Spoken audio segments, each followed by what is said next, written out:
Dati, kapag wala ako sa mood, stop agad. Pero na-realize ko, my goals cannot depend on my feelings. Kasi feelings change, but my commitment, hindi. Ngayon, daily action is my lifestyle.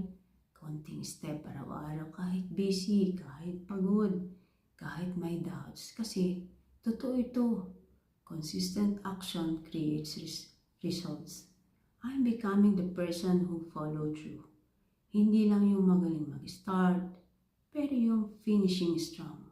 At alam ko marami sa inyo ganito rin. Pagod ka, busy ka, pero may pangarap ka. At yung pangarap mo, hindi ka hihintayin. Kaya kahit hindi mo feel, you show up. If this is your year to commit, if this is your to be consistent, and if this is your year to finally finish what you started.